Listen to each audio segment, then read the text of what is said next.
Mtazamaji, sijui William Samoei Ruto hatajua lini kwamba Wakenya hawataki more promises. Wakenya wamechoshwa na ahadi zake za uongo, ahadi ambazo hazitimizwi, ahadi ambazo sasa hivi miaka mbili akiwa kwa ofisi bado hakuna ile ahadi ambayo ameweza kuitimiza. Siku hii ya leo nataka nikuchezee video ambayo Wakenya wanalalamika sana. William Samoei Ruto anazungumzia kuhusu promises, William Samoei Ruto anazungumza kuhusu uchaguzi wa mwaka wa 2032 ama anazungumzia kuhusu mambo ya 2032.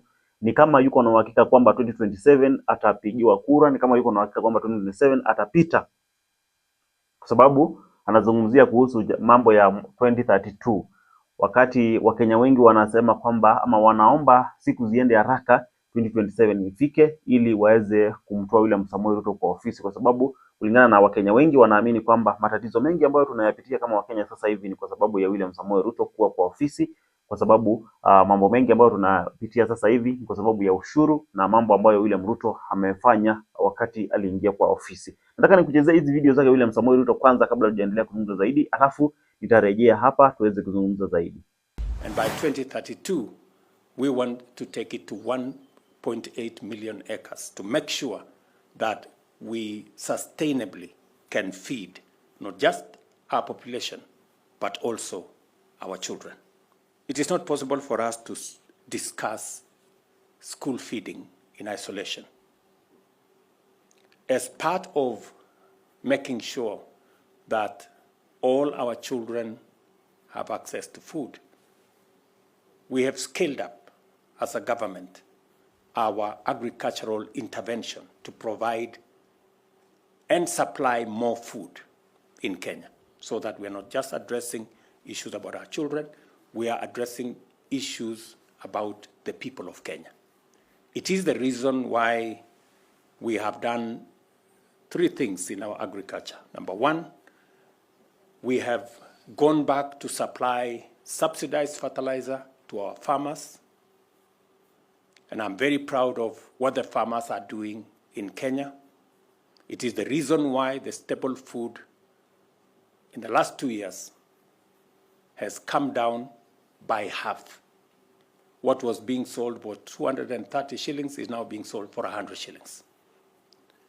Number two, we are expanding our land under irrigation because we realize that with climate change, a much more predictable food system must be on irrigation. We have 700,000 acres under irrigation at the moment.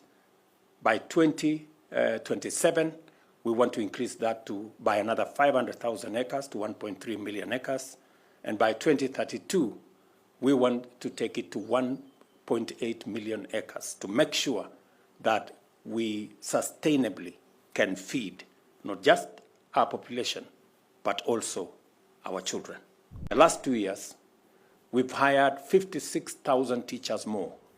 And next January, we are hiring another 20,000 teachers so that every child in our schools have access to a teacher and they can learn. It is also a moment that even as we move into grade 9, we've not only finalized the process of building an extra 11,000 classrooms as government.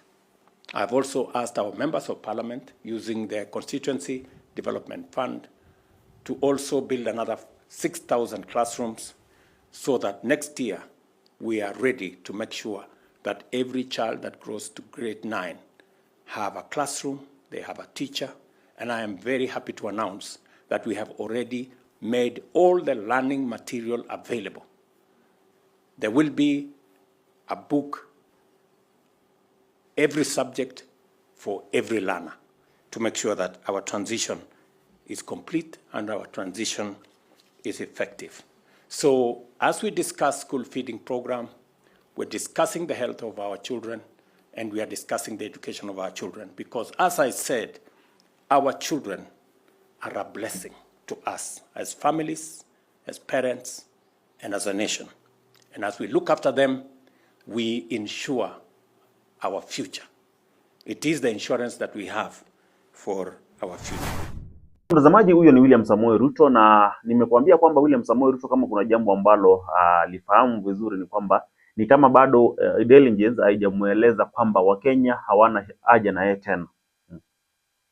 Kama kuna mtu ambaye Wakenya wamechoka na uongozi wake ni William Samoei Ruto. So hii promises ambazo anazidi kuzitoa kila siku ndio zinaendelea kuchangia Wakenya waendelee kumchukia zaidi, kwa sababu nilikwambia kwamba kama William Samoei Ruto angekuwa kama former president Uhuru Kenyatta hakuwa anaongoa kila wakati. Alikuwa anazungumza tu wakati kuna jambo la muhimu, lakini wakati hakuna jambo la kuzungumzia alikuwa Uhuru Kenyatta huwezi pata kwamba anazungumza.